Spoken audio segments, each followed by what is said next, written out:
Bonjour et bienvenue dans ce numéro de géologie avec le géologue Rodrigue. J'ai prévu de vous faire des numéros dans pratiquement des intervalles de 2 jours.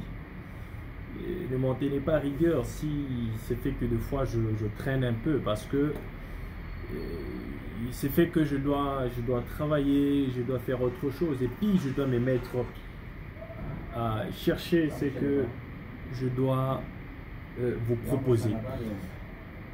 Le titre, vous avez lu aujourd'hui que nous voulons justement parler de la pegmatite de Manono. Alors, la pegmatite de Manono peut présenter plusieurs aspects géologiques, mais ici aujourd'hui il s'agira donc de donner la succession minéralogique et structurale de la pegmatite de Manono. Alors, je m'inspire des travaux de Landa 1950, de Basso et de Morio 1989, qui ont proposé une succession minéralogique et structurale de la dite pegmatite.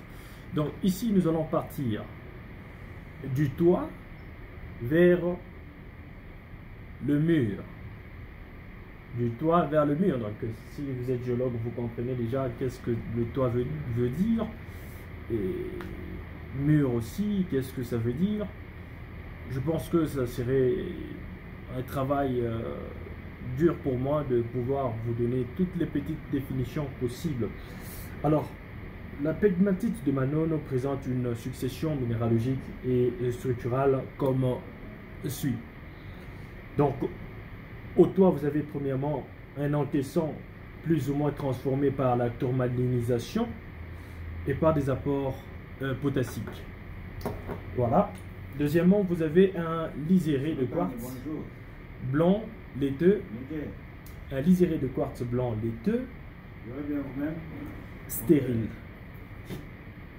Donc, dans cette succession, à ce niveau-là, vous n'avez pas de concentration minérale. Troisièmement, vous avez la présence de grésène et ou aplite albitique. Alors quand je dis et ou, c'est-à-dire on peut avoir les deux ensemble, le grésène et des aplites albitiques, les deux au même moment, ou encore on peut avoir soit le grésène, soit des aplites albitiques. Alors, je suis en train de continuer. Vous avez ensuite une pegmatite à colonne d'orthose ou de microcline. Pegmatite à colonne d'orthose ou de microcline. C'est-à-dire que dans cette pegmatite, soit vous avez une colonne d'orthose et l'absence de colonne de microcline, soit vous avez une colonne de microcline et vous avez l'absence d'orthose. Je continue. Vous avez par la suite une pegmatite à structure non ordonnée. Ensuite, vous avez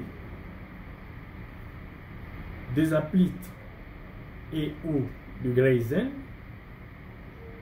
c'est-à-dire le et en français, la conjonction et dit la sommation, ou encore vous avez soit l'un, soit l'autre.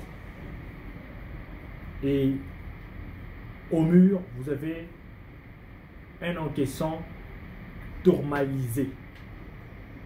Voilà en quelques lignes, en quelques mots, la structure minéralogique et structurale de la pegmatite de Manono en s'inspirant des travaux de Landa 1950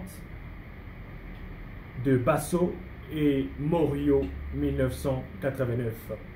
Likez la vidéo et partagez-la au max. Merci.